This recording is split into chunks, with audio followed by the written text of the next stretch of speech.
día, en muchas congregaciones, se ha perdido el respeto. La gente minutos antes de comenzar un culto están hablando ahí de fútbol, de béisbol, de películas. Luego entran a la iglesia, quieren que el Señor te abre, vienes sin prepararte, sin orar, una falta de reverencia tremenda. En nuestra iglesia, por ejemplo, yo le he dicho a los muchachos, no me vengan con pantaloncitos cortos y con, ¿cómo lo llaman aquí? Las zapatillitas esas de playa. Digo, oye, vamos a tener un mínimo de respeto, ¿no? Cuando van a la playa, vístanse para ir a la playa, pero cuando van a la iglesia, un mínimo de respeto, ¿no? E incluso les decimos a la gente que ve nuestros cultos en la casa, porque no tenemos una iglesia presencial en todas partes, les decimos, oye, cuando sea el día del culto, oiga, hágalo con temor y temblor, hágalo con reverencia, hágalo con respeto, porque el Señor se merece lo mejor de nuestra parte, ¿sí o no, hermanos? Y tenemos que enseñarle eso a nuestros hijos, ¿verdad? A cederle el puesto a la persona mayor. ¿Saben que a las personas con canas hay que saludarlas poniéndose de pie? ¿Sabían eso? Bueno, si no lo sabían, ya lo saben. A las personas mayores y con canas, cuando se les saluda, uno se pone de pie, como respeto. Yo me acuerdo cuando yo era estudiante de esos colegios, que cuando entraba el maestro nos decían de pie. Todos nos poníamos de pie, hasta que el maestro nos dijera, siéntate. Parecía que nos iba a hacer un juicio, ¿no? Como va a entrar el juez. Y cuando nos decían que nos sentáramos, tenemos que recuperar tantas cosas, hermanos. Tantas cosas. Una de las primeras palabras que aprendíamos cuando éramos niños, ¿cuál era? Gracias. ¿Sí o no? Gracias. Hoy en día le dice al niño, ¿cómo se dice? Y el niño dice, dame más, dame más. ¿No? Tremendo. Yo quiero hablarles en esta mañana de dos personajes que me han llamado poderosamente la atención leyendo el libro de los jueces. Porque como he dicho en varias ocasiones, estoy leyendo el libro de los jueces y son tantas las historias y las cosas que suceden en estos 200 años de historia que podríamos hablar horas, días, semanas y meses enteros acerca de cosas que ocurrieron en este periodo tenebroso de la historia del pueblo de Israel. Pero en el capítulo 8 se nos habla acerca de un campesino, de un hombre que estaba asustado en una cueva, tratando de proteger su cosecha del enemigo que les estaba oprimiendo y amargando la vida. Y este hombre un día recibe un llamado de Dios, una visita de un ángel que le dice, tú vas a ser el instrumento que Dios va a utilizar en este tiempo para traer libertad y victoria y liberación a tu pueblo. Y él duda, él no se ve capaz de que el Señor lo pueda usar a él. Él dice además, ¿Dios? ¿Qué Dios? ¿Dónde están esas maravillas, esos milagros y señales y prodigios que nuestros padres nos contaron que Dios hizo? Mira cómo estamos hoy en día, amargados, frustrados, nos roban las cosechas, no levantamos cabeza. Pero sin embargo el Señor está tratando de ayudar a Gedeón a que termine de creer y de interiorizar que Dios no le ha fallado al pueblo, sino es al revés. Es el pueblo el que le ha fallado al Señor. Y finalmente, después de una serie de pruebas que ustedes seguramente conocerán, él finalmente cree y acepta que ha llegado el momento de servir al Señor con poder, con valentía y con eficacia. Y ese hombre, cuando liberta al pueblo de la esclavitud de los madianitas, que eran terribles, violaban a las mujeres, se llevaban las cosechas, en fin, eran unos enemigos terribles. Al final de sus días, el pueblo en agradecimiento lo quieren nombrar rey. Y él dice, no. Ni yo, ni mi hijo, ni mi nieto vamos a ser reyes de vuestra vida. Porque como él dice en el capítulo 8, verso 23, Jehová, el Señor, va a ser el Señor sobre vosotros. Es decir, yo no voy a ocupar el lugar que solamente le corresponde a nuestro Dios. Yo he sido un instrumento que temporalmente el Señor ha utilizado, pero ustedes tienen un Dios, ustedes tienen un rey, ustedes tienen un Señor y saben quién es. Por lo tanto, nosotros no vamos a entrar en ese juego. Pero sin embargo le hace una petición al pueblo, les pide algo y lo quiero leer en el versículo 24. Estamos en Josué capítulo 8, verso 24. Jueces. Era para ver si estaban despiertos. Y les dice Gedeón, quiero haceros una petición. Quiero que cada uno me dé de los zarcillos de su botín, dice entre paréntesis, pues traían zarcillos de oro porque eran ismaelitas, ¿verdad? Y ellos le respondieron, de buena gana te lo daremos. Y tendiendo un manto, echó allí cada uno los zarcillos de su botín. Y fue el peso de los zarcillos de oro que él pidió, 1,700 siclos de oro. Cada ciclo eran aproximadamente unos 14 o 15 gramos de oro. Saque la cuenta. Sin las planchas, los joyeles, los vestidos de púrpura que traían los reyes de Madián, sin los collares que traían sus camellos al cuello. Y Gedeón hizo de ellos un efod. Un efod es un vestido largo, más o menos como hasta las rodillas. Recuerden que el sumo sacerdote de Israel llevaba un efod por debajo de aquel pectoral de las 12 piedras, ¿no? Era un vestido más o menos así, cortito. Dice que con todos esos zarcillos, con todo ese oro que le dieron, hizo un efod, el cual hizo guardar en su ciudad de Ofra. Y todo Israel se prostituyó tras ese efod en aquel lugar y fue tropezadero a Gedeón y a su casa. ¿Cuántos dicen amén a esta palabra? Es decir, ellos habían sido castigados y los enemigos habían vuelto a atacarles y a robarles las cosechas porque habían caído en el pecado de la idolatría. Y ustedes saben que uno de los pecados más repetitivos en la historia del pueblo de Israel era la idolatría. Ya el Señor les había dicho, cuando entren a tomar posesión de la tierra de Canaán, tengan cuidado, porque esos pueblos, esas naciones que viven allí, son idólatras. Tienen imágenes de oro, de plata, de madera. No caigan ustedes en la trampa, en el error de darle culto a esos dioses que tienen ojos pero no ven, que tienen boca y no hablan, que tienen oídos y no oyen, y que tienen pies y no caminan. Porque al Señor tu Dios adorarás y a Él solo servirás. Así que no te conviertas tú a ellos, sino que ellos se conviertan a ti. Y cuando, por ejemplo, usted lee los 10 mandamientos, que están en 2 libros de la Biblia diferentes, Éxodo capítulo 20 y Deuteronomio capítulo 5, usted va a ver que los primeros mandamientos tienen que ver con la prohibición de adorar imágenes de talla. Al Señor tu Dios adorarás, no te postrarás ante imágenes, ¿verdad? No le rendirás culto, etcétera, etcétera. Sin embargo, vemos que ellos no prestaron atención a estos mandamientos que el Señor les había dado, sino que al poco tiempo, viendo toda la idolatría de los filisteos, amorreos, cananeos, madianitas, moabitas, etcétera, etcétera, ellos adoptaron esos dioses como si fueran de ellos, cuando ellos sabían perfectamente que el Dios que los había sacado de Egipto y los había bendecido y cuidado durante su peregrinación de 40 años en el desierto, no era un Dios que se podía darle forma humana o animal, como en una ocasión hicieron, ¿se acuerdan? Cuando dice la Biblia que Moisés se ausentó un tiempo del pueblo, fue a la montaña, al monte Sinaí a orar. Y mientras estaba allí orando en plena comunión con el Señor durante más de 40 días, en ayuno y oración, la Biblia dice que no se les ocurre otra cosa más que hacer un becerro de oro. Y todos comenzaron a adorarlo y a danzar desnudos, ¿verdad? Como una fiesta pagana en medio del desierto.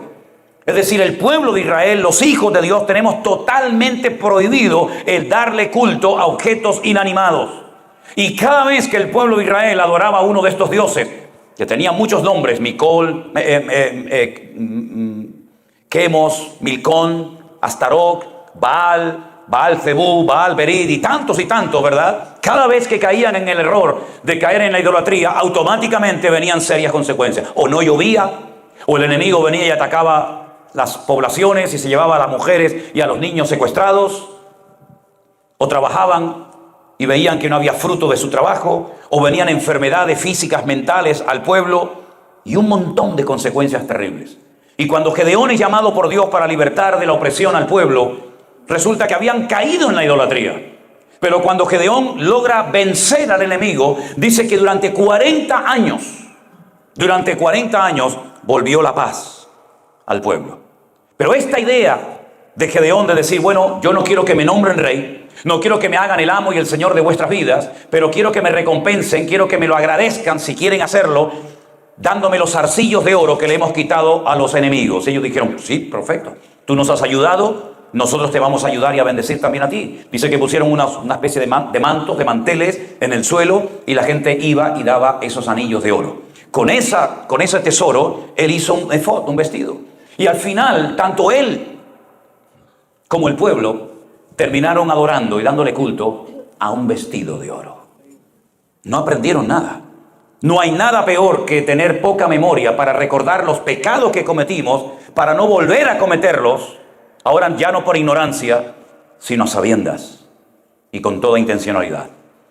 Hermanos queridos, cuando hemos hecho algo malo en la vida y nos arrepentimos y reconocemos que no agradamos a Dios con aquella actuación, con aquella costumbre, con aquella tradición, etcétera, es para que nunca más volvamos a cometer el mismo error y pecado. Cuando el Señor Jesucristo perdonó a aquella mujer que según los judíos había sido sorprendida en el mismo acto de adulterio, cuando él la perdona, él le dice, vete y no peques más. No vuelvas otra vez a lo mismo, porque yo te he limpiado, yo te he perdonado y te estoy dando otra oportunidad. Pero no vuelvas otra vez a enredarte, como dice la Biblia, el perro que vuelva al vómito, sino mantente firme en victoria, porque ya has aprendido la lección. Cuando el Señor perdonó a Pedro de haberle negado 3 veces, pues no era para que lo volviera a hacer. Cuando Judas dudó de la resurrección del Maestro y lo perdonó y le demostró que verdaderamente estaba vivo, no es para que volviera al poco tiempo a volver a dudar del Señor. Es decir, si el Señor te ha perdonado algo y has sido libertado de lo que tú quieras, llámese droga, llámese pornografía, llámese alcohol, llámese lo que sea, no vuelvas otra vez atrás a enredarte. Porque la Biblia dice que ninguno que milita se enreda otra vez en los negocios, en el estilo de vida del mundo. ¿Cómo pueden terminar adorando a un vestido? ¿Qué más da si el vestido es de oro, de plata, de diamantes? ¿Qué más da? Ellos sabían que por haber adorado a quien no tenían que haber adorado, los madianitas les oprimieron durante muchísimo tiempo. Y ahora que son libres, vuelven otra vez a las andadas, vuelven otra vez a cometer los mismos errores y pecados. Y la palabra de Dios dice que fue ese vestido, a mala hora lo hicieron, un tropiezo para todo el pueblo de Israel. Que Dios abra nuestros ojos y no tengamos la memoria tan corta, porque a veces me llama la atención que hay creyentes que recuerdan lo que no tenían que recordar. Y de lo que sí tienen que acordarse y recordar lo olvidan. Así que mis queridos hermanos, me llamó mucho la atención. Este hombre recibió una fortuna en zarcillos de oro. Y en vez de con ese dinero, pues estar tranquilo el resto de sus días, lo que hace es mandar a hacer un vestido de oro que al final la gente termina adorándolo. Y yo quiero, basándome en este error terrible que cometió Gedeón, hacerles varias preguntas. ¿Qué estás haciendo con lo que Dios te ha dado? Porque me imagino que ustedes como creyentes tienen que saber ya a estas alturas que todo lo que tenemos nos lo ha dado el Señor. No vamos a ser tan arrogantes, soberbios y orgullosos de creer que ha sido mi fuerza, mi poder, mi sabiduría, mi sudor y mi trabajo el que me ha permitido llegar hasta este nivel. Tú has llegado hasta aquí porque Dios ha tenido gracia y misericordia contigo. Porque si no hubiera sido por Dios, capaz que ya estarías muerto hace muchos años, querido. ¿Qué estás haciendo con lo que Dios te ha dado? ¿Qué mentalidad tienes? ¿Con qué mentalidad te mueves? ¿Con una mentalidad de un sabio y fiel administrador de los bienes temporales que el Señor te ha dado? ¿O con una mentalidad de dueño, de propietario? Esto es mío y solamente mío. La Biblia nos enseña que no solamente todo es del Señor, sino que somos administradores. Como diría el texto original, ecónomos. ¿Qué era un ecónomo? Era un esclavo que había tenido la bendición, digamos la suerte, el privilegio, de que su amo le dio como administrador todas sus posesiones para que éste cuidara de ellas. Tal vez el ecónomo, el administrador más conocido de la Biblia, sin lugar a dudas, fue José. Era un esclavo, pero un esclavo a otro nivel. No era el esclavo de esclavos que estaba para limpiar los pies y para hacer las peores funciones o labores del hogar, sino que era un ecónomo, uno que administraba los bienes de su amo Potifar. Dice que puso todo bajo su protección, bajo su cuidado, menos el pan del que comía. ¿Qué significa eso? Menos mi mujer. Así es un eufemismo, es una forma de decir: todo está bajo tu protección, tú eres el que lo administra, recordando que no son tuyas las fincas, los terrenos, las vacas, el dinero, etcétera, sino que tú eres una persona que me administra mis cosas, ¿verdad? Eres como mi hombre de confianza, mi mano derecha, menos mi mujer, menos el pan del cual como. Y él fue un administrador, y Pablo utiliza esa palabra en el Nuevo Testamento para decirnos que cuando Dios nos da algo tenemos que tener la mentalidad de ser administradores. ¿Qué quieres, Señor, que haga con lo que tú me has dado? ¿Tenemos un corazón generoso o somos avaros? Ustedes saben que los seres humanos, la inmensa mayoría, nacen con el puño cerrado. Los niños nacen con las manitas cerradas. Y muchos viven con la manita cerrada y mueren con la manita cerrada. ¿Por qué? Porque creen que lo que tienen es de ellos. No son solidarios, no tienen un corazón generoso, les da igual ver la necesidad de otra persona, yo y nada más que yo. Son egocéntricos, ellos son el centro del universo. Y la Biblia nos enseña que tenemos que ser cristocéntricos. Nuestra vida gira en torno al Señor como un satélite, ¿verdad? Como el planeta Tierra que gira alrededor del Sol. Si el Señor fuera el Sol que se compara, dice yo soy el Sol de justicia, somos nosotros los que giramos en torno al Señor y le decimos al Señor, Señor, ¿qué quieres que haga? ¿Cómo puedo servirte? No solamente se sirve al Señor desde un púlpito con un micrófono en la mano como pastor o predicador predicando la palabra. Esa es una forma de servir al Señor. Pero otra forma también es orando por las personas que van a un lugar a predicar la palabra del Señor. Que Dios les dé fuerza, que Dios les dé sabiduría, que el Señor los proteja, que guarde su salida y su entrada. Otra forma es ayudando, ¿verdad?, a que se hagan eventos, comprando Biblias, comprando libros, financiando a una persona que le hubiera gustado aquí, pero no podía venir, y tú te enteraste y le dijiste, bueno, hermana, yo te voy a pagar para que tú puedas viajar. Es decir, ser solidarios, no ser egoístas, avaros. Eso es lo que dice la palabra del Señor. ¿Cómo estamos utilizando lo que Dios nos ha dado? Tenemos una visión amplia del cuerpo de Cristo, como ayer cuando tuvimos una reunión fundamentalmente para los miembros de la iglesia, no habían visitas, era algo, digamos, más casero. Yo le dije, hermanos, tenemos que tener una visión de cuerpo, una visión amplia, no solamente mirar lo que a mí me hace falta, sino también mirar más allá de nuestras fronteras, mirar más allá de nuestros templos y tener esa visión amplia. En el Centro Evangélico Vida Nueva enseñamos que somos una sola iglesia, que se reúne en diferentes lugares y horarios por motivos, ¿verdad?, de distancia, etcétera. Pero tenemos la visión de que somos uno en el Señor. Y por eso tenemos que ser solidarios, y no como Gedeón, que utilizó sus bienes para hacer algo que nunca tenía que haber hecho. ¿Cuántos creyentes se han metido en líos, en negocios y en deudas que se podían haber evitado si hubieran primeramente consultado al Señor? Luego incluso algunos se enfadan con el Señor. Señor, el negocio me salió mal, perdí dinero, perdí esto. Claro, hijo, pero tú estás trabajando como si fueras el dueño, con mentalidad de amo. Y le dices al Señor que te acompañe y que apoye tu agenda cuando eres tú el que le tienes que preguntar al Señor en humildad. Señor, ¿qué quieres que haga con todo lo que tú me has dado? Porque la Biblia dice que cuando Dios da algo y no lo usas para Él, al final se lo va a dar a otro. Porque no has sido sabio y no has sido un fiel administrador en la casa de Dios. Amén, hermanos. Miren, durante años yo tuve un sueño que nunca lo pude ver cumplido. Y gracias al Señor lo vamos a ver hecho realidad. Y les cuento rápidamente. Nos han tratado tan bien la gente cuando viajamos por el mundo. Nos invitan a comer, nos alquilan un hotel, una casa, lo que sea. Nos prestan un coche, un carro. Que yo decía, Señor, a mí me gustaría algún día poder bendecir a personas, por ejemplo, que están cansadas en la obra, porque los pastores también se cansan. Incluso algunos se cansan de tal manera que abandonan el ministerio y se van a dedicarse a otra cosa. Qué lindo sería, Señor, si pudiéramos tener un lugar donde las familias con sus hijos, los pastores o no pastores, pudieran ir a descansar. Qué hermoso poder tener un lugar para hacer retiros, campamentos, convenciones, vigilias de oración, seminarios bíblicos. Un lugar amplio, grande, donde la gente pueda ir a descansar, a pasarlo bien, de vacaciones. Y orábamos en esta línea. Yo le decía, Señor, danos ese lugar, Padre.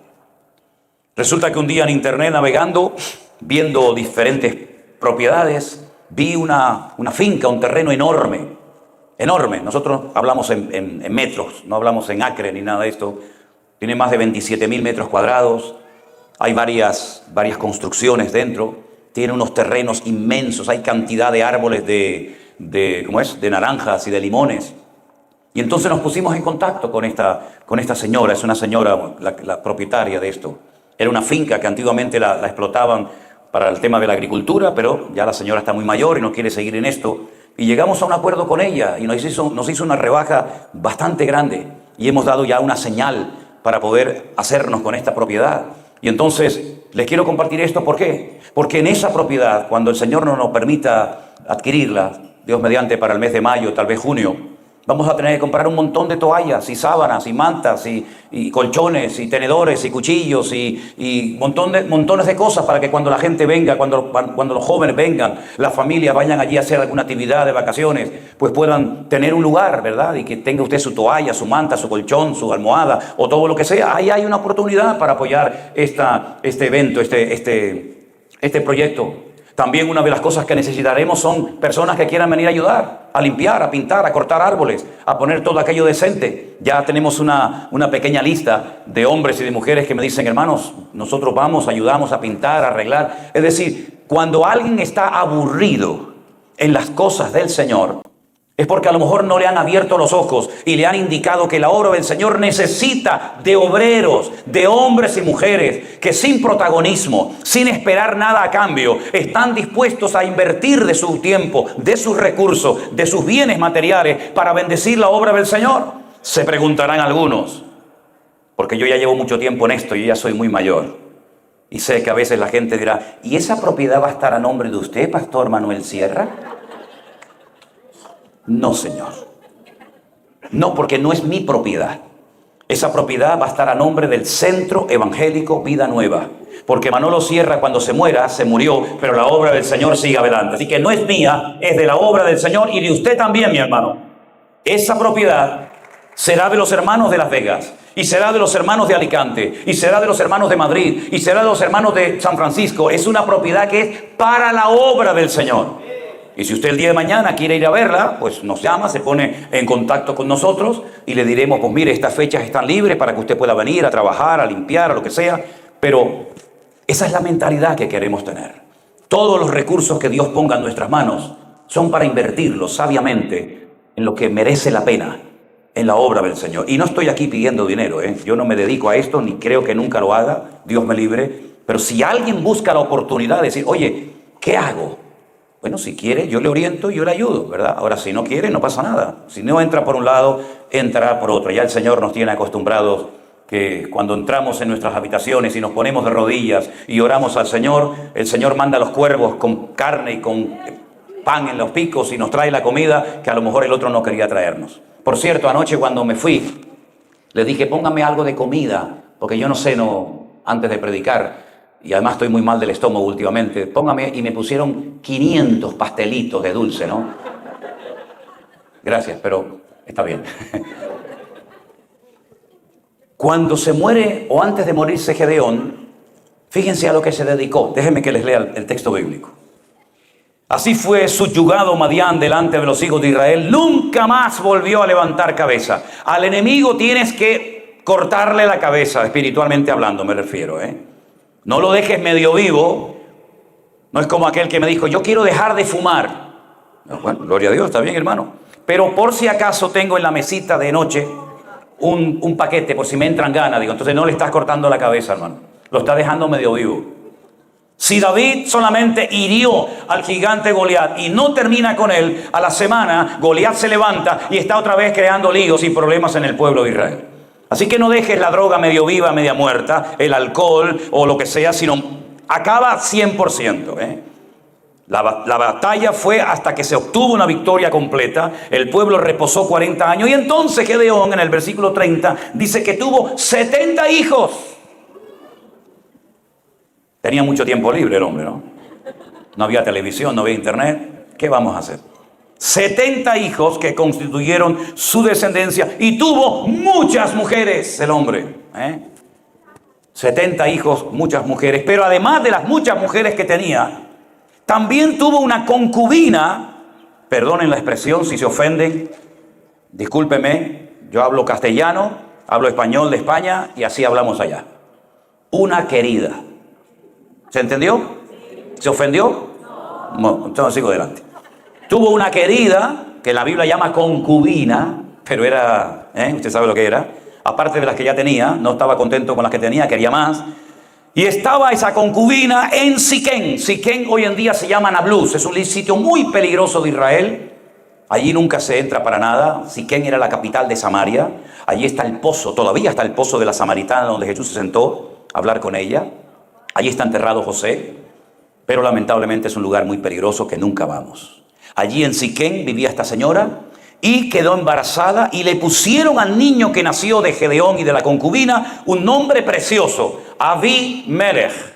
Abi significa mi padre, Melech en hebreo significa Dios, rey. Mi padre es rey.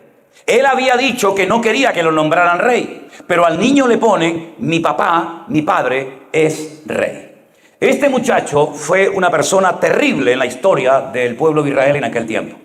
Tenía un nombre muy bonito, pero su personalidad era terrible. No hizo honor al nombre tan hermoso que tenía. Este muchacho llamado Abimelech, ahora vamos a ver lo que hizo, pero dice que Gedeón por fin murió en buena vejez, fue sepultado. Pero aconteció, verso 33, que cuando murió Gedeón, los hijos de Israel volvieron a prostituirse yendo tras los Baales y escogieron a Baal Berit. La palabra Baal en hebreo significa Señor, pero no el Señor del cielo. Señor del cielo sería Adonai. Las esposas llamaban a sus hijos, a sus maridos Señor, y la palabra es Baal. Si quieres decir mi Señor, tienes que decir Baalí. Así que Baal era llamado este Dios, pero era el Señor Berit. La palabra Berit significa pacto. Vamos a adorar al Señor, al Dios del pacto. ¿Cómo que vamos a adorar al Dios del pacto si nosotros tenemos un pacto hecho con nuestro Dios, el creador del cielo y de la tierra? Pero ahora ustedes le van a dar culto a una estatua, a una imagen que le han llamado, terrible, el Señor del pacto. Luego ustedes van a pactar con una imagen, ustedes van a venderse y a prostituirse, como dice el texto que hemos leído, a una imagen. Es terrible. Ustedes en vez de adorar a Dios están adorando a creaciones hechas por las manos del hombre, porque eso es la idolatría. Cuando usted adora a San Pancracio, a María, a la Guadalupe, a la Coromoto, a Judas Tadeo y a toda la familia, usted no está adorando a personas, usted está dándole culto a estatuas, a imágenes que los hombres la tienen que llevar sobre sus hombros porque no pueden caminar por sí mismas. Yo no sé aquí en Estados Unidos, pero yo vengo de un país tremendamente religioso, donde todos los años, por ejemplo en la época generalmente de Semana Santa, ahora será a finales de marzo, vas a ver por todas las ciudades y pueblos grandes y pequeños de España a gente cargando los ídolos y van debajo de unos tronos que los levantan porque pesan una barbaridad. Yo siempre me río y le digo, pero querido, la rueda ya se inventó hace siglos. Póngale unas rueditas en las 4 puntas y lo mueve así. No, tiene que ser cargado sobre los hombros. Se calcula que cada uno lleva entre 45 y 50 kilos aquí en el cuello. Y van descalzos. Y tienen que cargar esos tronos. ¿Por qué no caminan solos? San Pancracio, hoy te toca a ti, querido. Salga a dar un paseíto. Virgen de Candelaria, de Guadalupe, como rayo se llame. Hoy le toca a usted, doña. Salga y coja un poquito de aire. Vaya a la playa, al monte. Vaya allá a Yosemite. Vaya por aquí, por allá. Disfrute de la vida. No pueden porque son cargados por los seres humanos. Y a eso le dábamos culto. Y ante eso la gente se humillaba y lloraba. Y se daba con un látigo y caminaban de rodillas. Y cuando yo era pequeñito me llevaban a esas procesiones terribles. Que aquello parecía más que nada un funeral, más que una fiesta. Con aquellas vírgenes con espadas clavadas en el corazón, con pelo natural, que a mí me daban un pánico, aquellas cosas terribles. Así quedé traumatizado con todo eso. Y pasaba el Señor, una estatua del Señor atado a una columna, y cuando pasaba por delante de ti le veías la espalda toda lacerada, toda llena de sangre, y decías, mamá, ¿qué pasa? Dice, no sé, el Señor, es el de Dios, el Señor, pobrecito. Y pasaba, y a los 2 minutos pasaba dentro de un féretro. Y yo digo, pero se acaba de pasar en la columna, ahora ya está en el féretro. Pero es que había nacido en diciembre. En diciembre nacía, decían, y en abril lo mataban. Digo, qué rápido nació, qué rápido creció. Terrible, hermano. Esa fue nuestra vida religiosa. ¿Y quién enseñó esa basura? ¿Quién trajo eso aquí? Los españoles lo trajeron. Fueron ellos los que trajeron a América, a México, a Colombia, a Perú, a Argentina, a Ecuador, a Bolivia. Trajeron todo eso. Religiones muertas que no servían para nada allá en el viejo continente, las trajeron para acá y hemos sido idólatras durante años por ignorancia. Pero ahora ya no le vamos a dar nunca más culto a imágenes. Ahora adoramos al Rey de Reyes y al Señor de los Señores, que nos ha cambiado la vida, mi querido hermano. Bendito sea Dios, bendito sea Dios. Y no tenga miedo de decir, se acabó, hasta aquí llegaste, papá, en una bolsa fuera para la basura. Y si no, que se defienda. Defiéndete. Gedeón, cuando fue llamado por el Señor, fue al campo y destruyó la estatua de su padre. Y al día siguiente dijeron, hay que matar al que destruyó la imagen del papá de Gedeón. Y el papá de Gedeón dijo, bueno, si es Dios, ¿por qué no se defendió? En otras palabras, no tenga miedo de obedecer a Dios. Haga una limpieza de vez en cuando del hogar. No solamente saque la basura, también la basura espiritual, que a veces trae ataduras y trae maldiciones y trae mal ambiente a las casas. Nunca me olvidaré, yo estaba predicando al aire libre en una campaña evangelística hace años en Canarias. Y había un señor sin piernas que lo ponían cerca de la plataforma todos los días y escuchaba la palabra. Este señor al final se convirtió al Señor, se bautizó. Pero el primer día que este hombre se convirtió, me llevó a la habitación de su casa. Y cuando entré en la habitación, hermano, aquello era el Vaticano en miniatura. Todas las paredes estaban llenas de santos, de vírgenes, de fotografía. El del cuchillo, el de las pinas, el de la espada, el de la cruz. Aquello era terrible. Y me dice, ¿y ahora qué hago con todo esto? Digo, con todo esto, si quiere yo le ayudo. A mí me encanta esto, Leña y al fuego. ¿Y saben qué lo hizo? Pero comenzó a llorar. Me dijo, ¿saben qué, hermano? Mire la pared como está, toda llena de agujeros. Para que cuando vea esos agujeros se dé cuenta de dónde te sacó el Señor. Así que, mis queridos hermanos, yo doy gracias a Dios que nuestros ojos fueron abiertos y que nunca más volveremos a esa ignorancia, a ese engaño, a esa manipulación, a esas mentiras creadas por las manos del ser humano, pero que no tienen poder ni para hacernos daño, ni para hacernos cosas buenas, porque están muertos. Y dice la Biblia, y los que lo adoran son igual que ellos, están muertos espiritualmente hablando. Cuando este hombre muere, dice la Biblia que no tuvieron misericordia de su descendencia, no se acordaron de todo lo bien que se había comportado con ellos, no se mostraron agradecidos, verso 35, no se mostraron agradecidos, no le dan gracias a Dios por la vida de este hombre que se esforzó y fue valiente hasta el final, pero resulta que aquí hay uno que tiene heridas en el alma. ¿Por qué? Porque es un hijo ilegítimo, fuera del matrimonio, ¿se acuerdan? Tenía muchas mujeres y 70 hijos legales reconocidos. Pero don Gedeón tenía en la ciudad de Siquén, capital de Samaria, una amiga con la cual había tenido un hijo que se llamaba Abimelech. Y este estaba dolido porque había sido algo extramatrimonial. Y no hay nada más peligroso que una mujer o un hombre dolido, herido, que no le permite al Señor sanar la herida de su corazón. Les voy a hablar brevemente de dos muchachos que fueron criados o se tuvieron fuera del matrimonio legal. Uno es Abimelech, mi padre es rey, un hombre dolido que van a ver lo que llegó a ser, terrible lo que hizo, pero el otro rompió lo que en hebreo se conoce como la perfección. Si cuando un padre llenaba la aljaba, dice, bienaventurado el varón que llenó su aljaba de hijos, ¿cuántas flechas cabían en el saquito, en la aljaba? 7. Cuando un padre había tenido el privilegio de tener 7 hijos, yo anoche cuando oramos por Bianca, ¿está por aquí? ¿No están? Que vi 2 muchachitos y una niña, le dije, te faltan 4, para que sea todo perfecto. Así que adelante, hermano, esfuérzate y sé valiente. Cuando un papá tenía 7 hijos, se consideraba el hombre más privilegiado y gozoso del mundo, porque tenía la perfección familiar. Tengo mi esposa y 7 hijos. Y si eran varones, más todavía. Pero resulta que David era el 8º. Y por eso no comía con los hermanos mayores en la mesa. Por eso le decía, no, tú fuera. Tú vete al monte a cuidar las ovejas de papá y allí te buscas la vida. Si comes, me da igual. Si bebes, me da igual. Si te ataca un oso o un león, allá tú.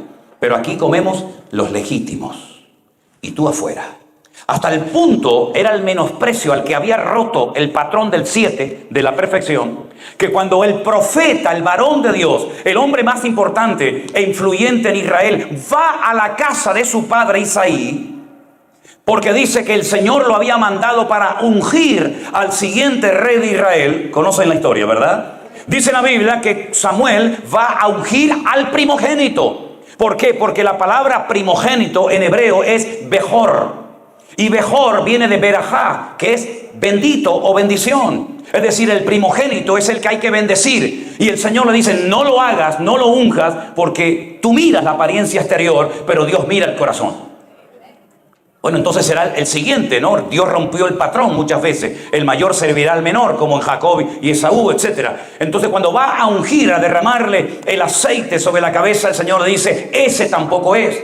Y va uno detrás de otro hasta que al final Él dice, Dios no me está guiando, no me muestra, no me da paz. ¿Tú tienes por casualidad otro hijo? ¿Cómo es posible que viniendo el profeta a la casa no habían llamado a David? Como si el profeta fuera todos los días a una casa. Era un honor, hermanos. Era un privilegio que el varón de Dios, en este caso Samuel, fuera a la casa de una persona sencilla y humilde en un pueblecito chiquitito como era Belén o Betlehem, en la casa del pan, a visitar a un tal Isaí. Era un honor, hermanos. ¿Cómo no llamaron a David? Porque David no cuenta en esto. Aquí no cuenta David para nada. Pero lo vil y lo menospreciado, dice la Escritura, es lo que Dios toma y usa para avergonzar a los que se creen sabios en este mundo. Y dice Samuel, no nos vamos a sentar a la mesa, ni aquí va a comer nadie hasta que llamemos a David. Y entonces ahí ya lo llamaron. Cuando les apretaba el hambre, dijeron, vamos a llamarlo. ¿Cuánto tardó David en venir? Bueno, no había teléfono, no se le mandó un WhatsApp, no se le mandó un mensaje. Tuvieron que ir a buscarlo, tuvieron que traerlo, probablemente tardó horas en venir. La cuestión está en que el más pequeño, el que rompió el patrón, la perfección del 7, cuando entra, el Señor le dice, ese es, estás delante de mi ungido, levántalo porque es un hombre cerca de mi corazón y fiel y hará todo lo que yo le mande. Fíjense los dos extramatrimoniales, David y Abimelech. David se dejó tratar por el Señor. Era el octavo, no se contaba con él. Sus hermanos lo menospreciaron. Su padre ni lo llamó a la comida. Pero se dejó tratar por el Señor y no fue un hombre dolido, no fue un hombre amargado, no fue un hombre, digamos, con ese dolor, esa espina clavada en el corazón, sino que llegó a transformarse de tal manera que el Señor dijo, el hombre más cerca de mi corazón es este muchacho.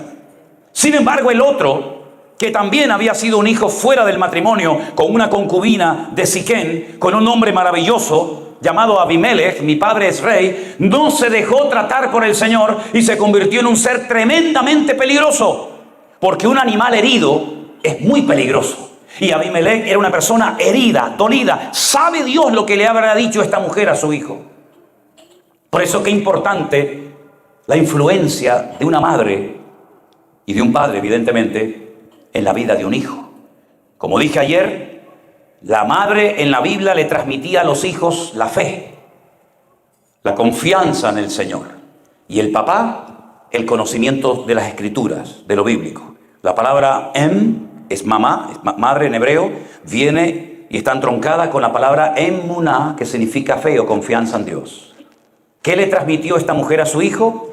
Mira cómo nos tratan, tu padre nos tiene abandonados, no nos pasa el dinero de todos los meses. Es un desgraciado, tiene un montón de mujeres, tiene un montón de hijos, tiene un montón de dinero, pero nosotros aquí estamos en la miseria y le fue envenenando la cabeza a su hijo Abimelech. Cuidado cómo le hablas a tu hijo del padre o del marido que te abandonó.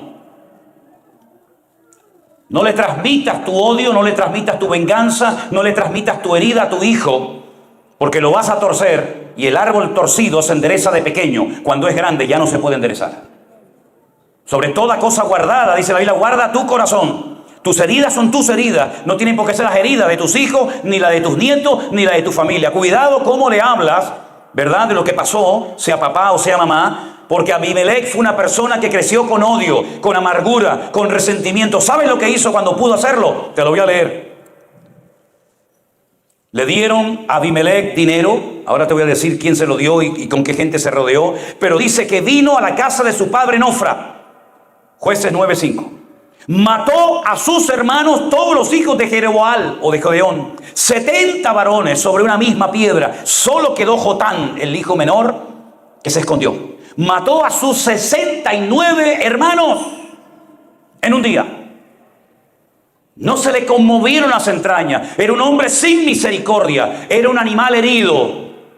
Era una persona que dijo en algún momento, yo les demostraré a ellos que también soy tan importante como ellos. No pactó, no dialogó, no habló, no buscó la paz. No, los mató a todos. Se convirtió en un asesino. y mató a 69 hijos y uno solo se escapó, el pequeño llamado Jotán. Y entonces a continuación ya ha eliminado supuestamente a sus enemigos. Entonces se juntaron todos los de Siquén y los de la casa de Milo y lo eligieron rey, cuando él sabía que no podía ser rey en Israel. Pero él quería ser rey, él quería protagonismo, él quería ser el número uno, y a todos los que consideraba enemigos los eliminó. ¡Qué espíritu tan peligroso, hermanos! Cuando hay gente que ve enemigos por todas partes. Cuando ve esa gente que le da rienda suelta a su imaginación. ¿Y saben una de las peores cosas que hay en la vida de un hombre o de una mujer? Que te convierte en un esclavo y en una persona amargada. ¿Lo quieren saber? ¿Lo quieren saber o no? Los celos. Una mujer celosa es un infierno. Un hombre celoso y posesivo es un infierno vivir con esa persona.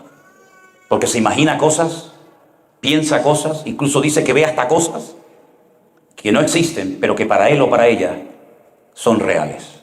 Así era Abimelech, un celoso, un envidioso, un amargado, y en cuanto tiene la capacidad de hacerlo, mata a todos sus hermanos y se deja proclamar rey. Eso es lo que él en el fondo quería, protagonismo. Él no se dejó tratar como David se dejó tratar, a pesar de que sus hermanos lo menospreciaban. Este no se dejó tratar, al contrario, se fue llenando de veneno y de odio y de amargura y de venganza, hasta que llega y ejecuta su plan diabólico de eliminar a sus hermanos. No tuvo compasión ni misericordia de nadie. Al final, podríamos hablar horas de este personaje siniestro. Al final, lo que empieza mal, termina mal. Al final muere un día cuando alguien le tira una piedra desde un edificio, una muralla, le parten el cráneo, luego, en fin, todos conocemos el resto de la historia. Pero déjeme para concluir.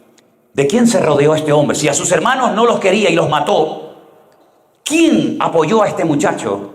¿Quién ayudó a este Abimelech, este personaje siniestro? ¿Quién lo ayudó? Miren lo que dice el verso 4. ¿Tienen su Biblia? Los que la tengan lo pueden leer conmigo, si quieren en alta voz, por favor. Y le dieron 70 siclos de plata del templo de Baal Berit, con los cuales Abimelech alquiló hombres ociosos y vagabundos que le siguieron. ¿Quiénes le siguieron? Hombres ociosos, vagos, de mala reputación, vagos que le siguieron. Hay un refrán que seguramente ustedes lo conocen, el refranero popular del español es muy amplio, hay miles y miles de refranes, pero hay uno que dice: dime con quién andas y te diré quién eres. Quien se arrima a buen árbol, buena sombra le cobija, ¿verdad? Y todo eso.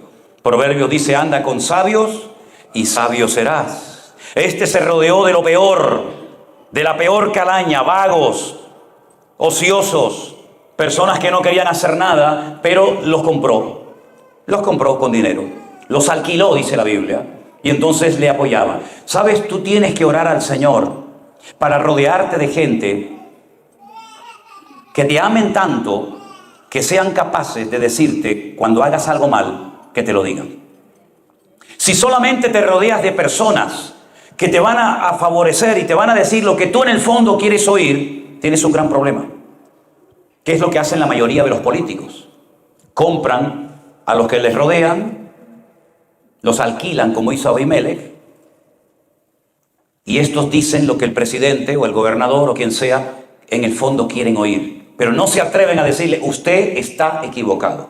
Eso no es así. ¿Qué es lo que hacen muchos ministerios hoy en día? Se rodean de personas, todos comprados, todos alquilados, como Abimelech.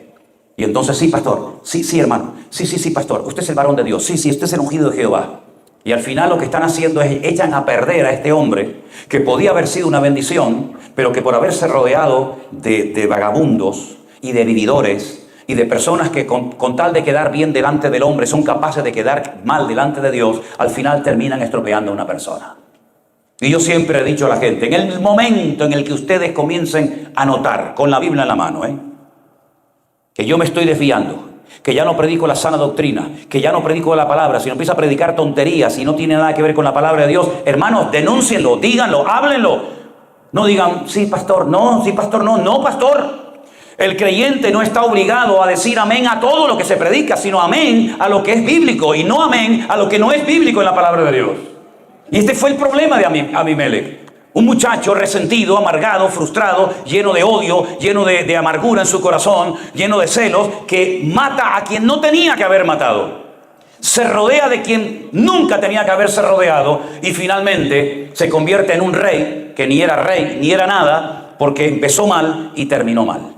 Que Dios guarde nuestras vidas, mis queridos hermanos, de cometer los mismos errores, porque si usted ha notado, en la Biblia no se ocultan los errores ni los pecados de los hombres de Dios. No solamente encontramos lo bonito que hizo David, también lo feo, Y no solamente vemos los milagros y las maravillas que hizo Gedeón, sino también los errores que cometió. Y la pregunta es, ¿por qué la Biblia no ocultó lo malo? ¿Por qué no se contó? ¿Por qué no se relató solamente lo bueno? Bueno, primeramente para que no tengamos un concepto distorsionado de esos personajes de la Biblia. Porque Santiago en su epístola, casi al final del Nuevo Testamento, dice que Elías, fíjense de quién estamos hablando, Elías, dice, era un hombre sujeto a pasiones semejantes a las nuestras. Es decir, era un hombre exactamente igual que nosotros, pero cuando oraba, cuando ministraba, cuando el Señor lo usaba, era una bendición tremenda. Pero era exactamente igual que nosotros. Hermanos, si en vez de haber sido la época de Gedeón, de David, de Pedro, de Sansón, hubiéramos vivido nosotros, ¿qué nos hubiera pasado a nosotros? A lo mejor nos hubiera hablado de los pecados de Gedeón, o de los pecados de David, o de los pecados de Salomón. Tal vez se hubieran hablado de nuestros pecados, ¿no les parece? Así que ninguno de nosotros estamos exentos de cometer los mismos errores, los mismos tropiezos y los mismos pecados que ellos cometieron. Con estos dos personajes, Gedeón y con Abimelech, creo que tenemos material e información más que suficiente para saber cómo tenemos que vivir decentemente y con orden. ¿No les parece, hermanos? Ok. Voy a cortar porque tienen una cara de hambre. Ya se oye alguna tripa sonando. Y como yo le decía a mis hermanos en Argentina cuando vivimos allí un tiempo, ustedes son muy espirituales en la iglesia, pero siempre terminan todos en la carne. Siempre tenían los grandes asados de carne y tal, ¿no? Así que vamos a darle gracias al Señor por esta palabra, que espero que no haya sido una palabra más en tu vida, sino que sea una palabra que te ha abierto los ojos y el corazón para que usted sepa en todo momento que lo mismo que le pasó a Abimelech o a Gedeón o a cualquier otro personaje de la Biblia, también nos puede pasar a nosotros si nos desviamos del Señor y bajamos la guardia y nos creemos intocables. Somos tan vulnerables como cualquiera. Solamente la gracia y la misericordia de Dios nos permite estar en pie. Amén, hermanos. Cierre sus ojos, oramos a nuestro buen Dios. Padre Celestial, te damos muchas gracias en esta mañana por tu hermosa y poderosa palabra. Pido, Señor, que tú nos guardes incluso de esas cosas que ignoramos, de esas trampas, de esas maquinaciones diabólicas que a veces se entretejen, pero que tú las conoces perfectamente, Señor. Yo te ruego, Señor, en el nombre poderoso de nuestro Señor Jesucristo, que tú guardes nuestros corazones, nuestras vidas, nuestras familias, para que nunca nos suceda aquellas cosas terribles que le ocurrieron a estos varones de Dios, por haberse confiado demasiado en sí mismos, por haber bajado la guardia, por haberse creído que ya llegaron a un nivel en el que no necesitaban de Dios ni de nadie. Ayúdanos, Señor, a obedecerte y a agradarte en todo lo que hagamos cada día. Toca abajo, hermano, toca abajo, toca abajo. Si hay en esta mañana personas entre nosotros que han reconocido cuando han escuchado esta palabra que estás jugando con fuego, eres creyente, pero a veces se te van los ojos. Eres creyente, pero tu corazón no está 100% alineado con el de Dios. Dios te está llamando en esta mañana a acercarte a su presencia. Joven, no juegues con el pecado porque el pecado te va a destrozar. Hermanos queridos, lo que usted no domina, lo que usted no controla, le termina controlando y dominando a usted. No diga esa frase, no, cuando yo quiero lo dejo. No crean eso, hermano. No es con fuerza de voluntad, no es con buenas intenciones, es la santidad de Dios lo que nos mantiene en pie. Y en el momento en el que nuestra vida ya no es santa, tú eres exactamente igual de vulnerable que lo fue Sansón, David y otros personajes de la Biblia.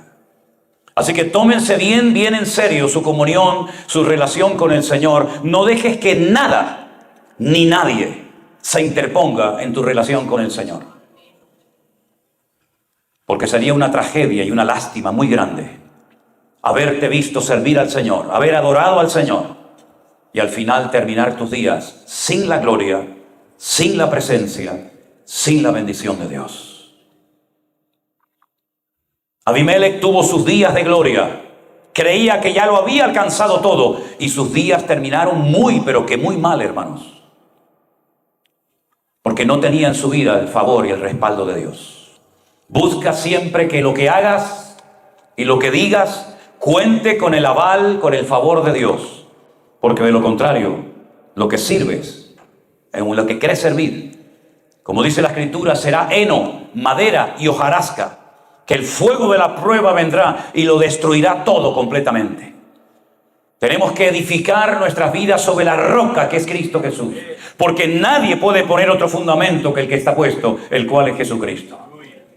Que tus obras, tus alabanzas, tu ministerio, tus canciones, tu vida sea piedras preciosas para Dios, sea fuego, sean cosas que permanecen a pesar del fuego de la prueba y puedas mantenerte en pie en el nombre del Señor. Estamos viviendo tiempos difíciles, tiempos peligrosos y vamos a ser sacudidos en muchas maneras. No quiten su mirada del Señor. Confía en Él y Él hará. Gracias, Padre, por tu misericordia. Gracias, Señor, por tu paciencia. Bendice a todos y a cada uno de mis hermanos en esta mañana. Y si usted en esta mañana está al lado de su hijo, de su hija, su esposa, su marido, algún familiar, oren juntos en este momento al Señor. No hay prisa, si no comemos no pasa nada. La comida es secundaria. Tomen la mano, pónganle la mano por encima a su hijo, a su esposa, a su marido y oren juntos al Señor para que no caigan, para que no tropiecen, sino puedan mantenerse firmes, juntos, unidos al Cristo y a su palabra, y que nada ni nadie perturbe la paz del hogar.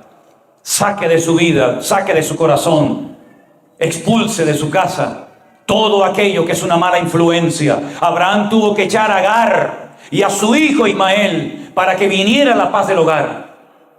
Si Dios le está poniendo en su corazón que hoy tiene que salir algo de su casa, algo que no es bíblico, algo que no agrada a los ojos de Dios, algo que desagrada el corazón del Señor, sáquelo en el nombre de Jesús. Sea valiente, sea atrevido, y el Señor le recompensará y le bendecirá ampliamente.